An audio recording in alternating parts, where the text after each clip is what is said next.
હું અમદાવાદનો રહેવાસી અને આમ આંખ બંધ કરું અને વડોદરા આવું વિચારું તો બહુ વર્ષોથી જે પ્રમાણેની વડોદરાની ઉજળી શાખ અગાઉના વર્ષોમાં રહેલી છે, સયાજીરાવ ગાયકવાડનું વડોદરા અને ગાયકવાડ સરકારથી લઈને 1994-95 સુધી જ્યાં સુધી વડોદરા મ્યુનિસિપલ કોર્પોરેશનમાં કોંગ્રેસ પાર્ટીનું શાસન હતું, અહીંયાથી કોંગ્રેસ પક્ષના ધારાસભ્યો, સંસદ સભ્યો, કોર્પોરેટરો ચૂંટાતા, એ સમયગાળા દરમિયાન એક છબી હતી વડોદરાની કે ઔદ્યોગિક નગરી, સાંસ્કૃતિક નગરી, કલા નગરી અને સંસ્કારી નગરી વડોદરા.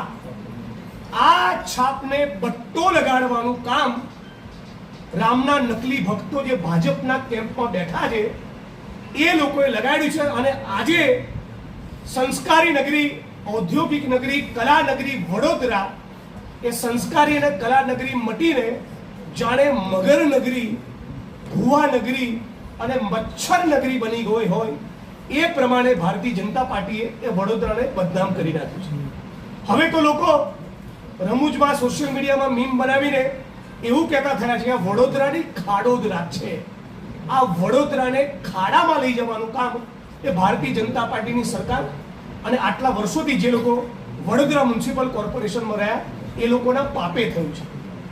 વડોદરા ઘણી બધી બાબતમાં ફર્સ્ટ પહેલા ક્રમે છેક સયાજીરાવ ગાયકવાડના સમયથી ડામરનો રોડ બનાવવામાં વડોદરા પહેલું, ગ્રેવિટીથી પીવાનું પાણી પૂરું પાડવામાં વડોદરા પહેલું, પહેલેથી ડ્રેનેજ લાઈન એટલે કે ડ્રેનેજ લાઈન સૌથી પહેલી ભારતના જે શહેરમાં આવી એમાં વડોદરા પહેલો, પાઇપ ગેસનો પ્રોજેક્ટ 1974માં ઇન્દિરાજીની સરકાર વખતે એ પણ વડોદરામાં, એમાં પણ વડોદરા શહેર પહેલું, મિકેનિકલ કમ્પોઝ પ્લાન્ટ એમાં પણ સોલિડ વેસ્ટ મેનેજમેન્ટ માટે એમાં પણ વડોદરા શહેર પહેલું. અને એક સમય હતો ત્યારે 4-5 લાખની એમાંથી આવક થતી, અત્યારે 100 કરોડના ખર્ચ બાદ પણ એમાં મેળ પડતો નથી. અને શહેરમાં પણ રાંધણ ગેસની પાઇપલાઇન જન સુધી પહોંચાડવામાં પણ વડોદરા શહેર પહેલું હતું. આ વડોદરા અત્યારે ગાયબ જોવા મળે છે.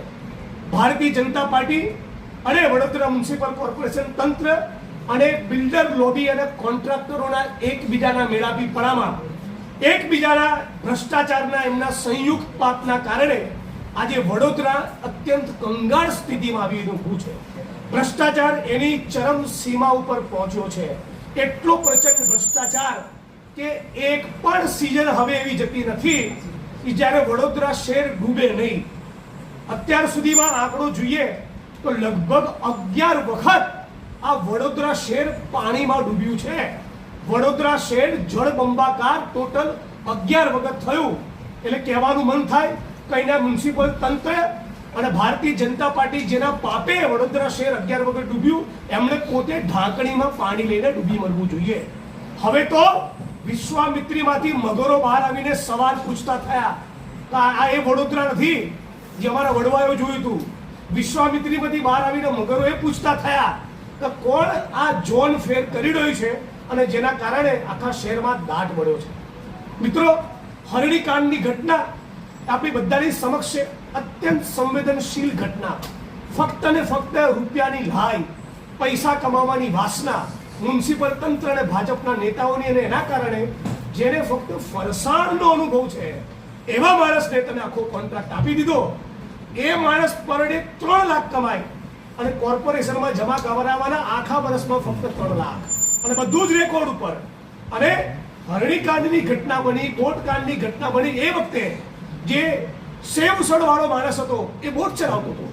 આટલી ભયંકર ઘટના જેમાં 12 જેટલા 5, 7, 8, 10 વર્ષના માસૂમ બચ્ચાઓ હોમાયા, 2 શિક્ષકોનો ભોગ લેવાયો, એની તપાસ, એનું ક્રિમિનલ ઇન્વેસ્ટિગેશન આજ દિન સુધી એના લોજિકલ એન્ડ તાર્કિક અંજામ સુધી પહોંચતું નથી.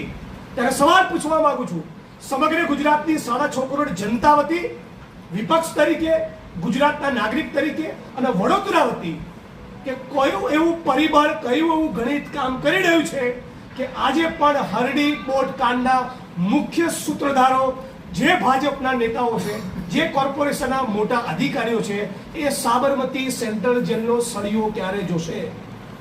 આપણા પરિવારમાં 5 વર્ષનું, 7 વર્ષનું, 10 વર્ષનું બાળક આવી ઘટનામાં મરે નહીં, એનો પગ લપસી જાય ને તો 2 દિવસ આપણને ખાવાનું નથી ભાગતું. આ જ્યારે માતાઓ એ ચિત્કાર કરતી હતી, માનનીય મુખ્યમંત્રી સમક્ષ રજૂઆત કરવા આવી, તો એકંદરે PR એજન્સીઓ હાયર કરીને જે પોતાની મૃદુ અને સંવેદનશીલ ઇમેજ બનાવવા માંગે છે, એ ગુજરાતના મુખ્યમંત્રીએ લગભગ ધૂતકારતા હોય એવા જલીલ કરતા એવા ટોનમાં એ માતાઓને કહી દીધું, તમે તો અહીંયા એજન્ડા લઈને આવ્યા છો. હા, એજન્ડા હતો સત્ય અને ન્યાય માટેનો. જે જનેતાએ પોતાના 5 વર્ષના, 7 વર્ષના, 8 વર્ષના, 10 વર્ષના બચ્ચાઓ, બાળકો ગુમાવ્યા હોય, એ માણસનો ન્યાય માટેનો એજન્ડા કેમ ના હોય? એ રાજ્યના મુખ્યમંત્રીની સમક્ષ ન્યાયની અપેક્ષા ના રાખે તો કોની જોડે રાખે? પણ સુરતનું તક્ષશિલા હોય, રાજકોટનું TRP ગેમિંગ ઝોન હોય કે વડોદરાનું હરણીકાંડ હોય, આપણા ગુજરાતમાં કદાચ નાનું મોટું ઇન્ફ્રાસ્ટ્રક્ચર બની જતું હશે, એ બી ખાડે ગયેલું, પણ ન્યાય નથી. આ વાત પણ આજના પ્રસંગે તમારી વચ્ચે મૂકવા માંગુ છું. અને વિપક્ષ તરીકે અમે માગણી કરીએ છીએ કે કોઈ પણ સંજોગોમાં હરણી બોર્ડ કરનાર તમામ પીડિતોને યોગ્ય વળતર ચૂકવવામાં આવે. ફરી કોઈ દિવસ આવી ઘટના ન બને એ સુનિશ્ચિત કરવા માટે તપાસ તેના તાર્કિક અંજામ સુધી લઈ જઈને અફસરો અને નેતાઓના જે પણ માણસો કસૂરવાર છે એ દરેકે દરને જેલના સળિયા પાછળ મોકલવા જોઈએ. બીજું, આપણા દેશમાં નરેન્દ્રભાઈ જ્યારે દેશના પ્રધાનમંત્રી બન્યા, એ આવતીકાલે આવવાના જ છે, પાછું કંઈક જૂઠું બોલશે સ્વભાવ મુજબ. એ જ્યારે પ્રધાનમંત્રી બન્યા ત્યારે એમણે એવું કહેલું 2014માં કે આપણા દેશમાં 25-30 કરોડ લોકોના માટે છત નથી. તમે જુઓ, ગણતરીના 2-5 વર્ષમાં એક પણ ગુજરાતનો દેશનો નાગરિક નહીં બચે જેના માટે છત નહીં હોય. અત્યારે તમારા કોર્પોરેશનની પરિસ્થિતિ જુઓ, 8-10 હજાર મકાનો એવા છે, એટલી કંગાળ અને જર્જરિત પરિસ્થિતિમાં છે કે ગરીબમાં ગરીબ માણસ જે રોડ ઉપર, ફૂટપાથ પર પડ્યો હોય, જેના માથે છત ના હોય, જેના માથે આશિયાનું ન હોય, જેને પોતાની કાળી મજૂરીની એક રકમ ભાડામાં ચૂકવવી પડતી હોય, એ માણસ પણ આ કોર્પોરેશનના સડેલા, વાહિયાત, જર્જરિત મકાનમાં રહેવા તૈયાર થતો નથી. આટલી કંગાળ પરિસ્થિતિ વડોદરાની છે. અને ભ્રષ્ટાચાર તો એની એક્સ્ટ્રીમ ચરમ સીમા ઉપર. અત્યારે મને કેટલાક મિત્રો સાથે વાત કરતા માહિતી મળી કે આજે પણ વડોદરા શહેરમાં દર 1-2 વર્ષે એવી ઘટના બને જ્યારે માણસ કોલેરામાં મરી જાય. આ AI નો જમાનો, આ ગ્લોબલાઇઝેશનના જમાનામાં જીવીએ છીએ. 2026નું વડોદરા, 2026નું ગુજરાત, 2026નું ભારત, મોડર્ન સાયન્સ ટેકનોલોજીનો આટલો બધો આવિષ્કાર થયો, એ સમયે ચારે બાજુ આપણા વડોદરા શહેરમાં મચ્છરો હોય, સડેલું ગંદુ પ્રદૂષિત પાણી આપીએ. આ 2026ના વડોદરામાં કોઈ પણ વડોદરાની જનતાએ, નાગરિકે કોલેરાથી મરવું પડે.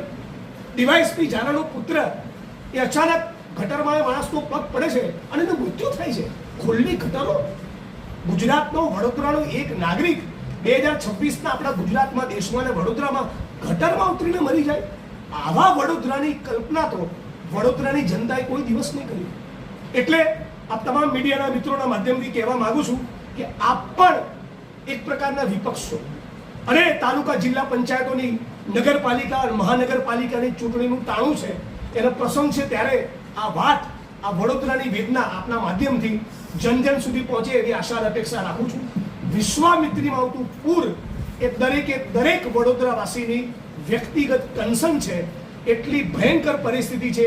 1-2-3 ઇંચ વરસાદ પડે તો વડોદરાવાસીઓ ફફડી ઉઠે. અમદાવાદથી વરસાદની સિઝનમાં કોઈને ફોન કર્યો હોય તો એમ કહે છે કે હમણાં ના આવતા તમારી ગાડી ચોક થઈ જશે, ફસાઈ જશો રસ્તામાં. આવું વડોદરા. અને છેલ્લા 5 વર્ષની તમે ટોટલ વડોદરાના બજેટની ગ્રાન્ટનો સરવાળો કરો, 25 થી 30 હજાર કરોડ. અરે આટલી રકમમાં તો નવું વડોદરા ઊભું થઈ જાય, આખું વડોદરા નીટ એન્ડ ક્લીન થઈ જાય, જીવનમાં કોઈ દિવસ કોલેરા ન થાય, એક મચ્છર બચે નહીં. અને વિશ્વામિત્રીમાં પૂર ફક્ત એટલા માટે આવે છે કે ભારતીય જનતા પાર્ટીના નેતાઓ, કોર્પોરેશનના શાસકો, કોન્ટ્રાક્ટરો અને બિલ્ડરોએ એકબીજાના મેળાપી પણામાં જે પ્રમાણેનો ભ્રષ્ટાચાર કર્યો છે, જે પ્રમાણેના દબાણો કર્યા છે. ઇનફેક્ટ મીડિયાએ તો સર્વે નંબર સાથે આ બધા મહાપુરુષોના નામ જાહેર કરેલા પૂર વખતે, અને એ બાદ પણ એની સામે કોઈ ઠોસ કાર્યવાહી નહીં કરવામાં આવી. આ ક્ષણથી બરાબર 101 દિવસના સમયે ફરી વડોદરામાં વરસાદ પડે ત્યારે હું નથી ઈચ્છતો કે વડોદરાવાસીએ ફરી રોડ ઉપર રખડતા મગર જોવા પડે, વડોદરાવાસીઓ કોલેરા અને મચ્છરનો ઉપદ્રવ જોવા પડે. અને એના માટે વડોદરાની જનતાને પણ અપીલ કરવા આવ્યો છું કે અમારી આ ચાર્જશીટ તો તમે વાંચો જ, પણ વડોદરા મ્યુનિસિપલ કોર્પોરેશનમાં કોંગ્રેસનો જ્વલંત વિજય થાય એ માટે અમારો સાથ સહકાર આપો એટલી વાત આ પ્રેસ કોન્ફરન્સના માધ્યમથી કરવા માંગુ છું. અહીંના મેમ્બર ઓફ પાર્લામેન્ટ સન્માનીય રાહુલજી માટે ઘણી કોમેન્ટ્સ કરતા હોય છે, એમની કોમેન્ટ્સ પર કોમેન્ટ ન કરતા એટલું જ કહું છું કે તમે ગાયકવાડજીનું નામ વડોદરા એરપોર્ટ સાથે જોડાય એટલું તો કરો. એકાદી ઇન્ટરનેશનલ ફ્લાઇટ રેગ્યુલર શરૂ થાય એટલું કરીને બતાવો તો લાગે કે તમારું મેમ્બર ઓફ પાર્લામેન્ટ બન્યું એ વડોદરા માટે લેખે લાગે.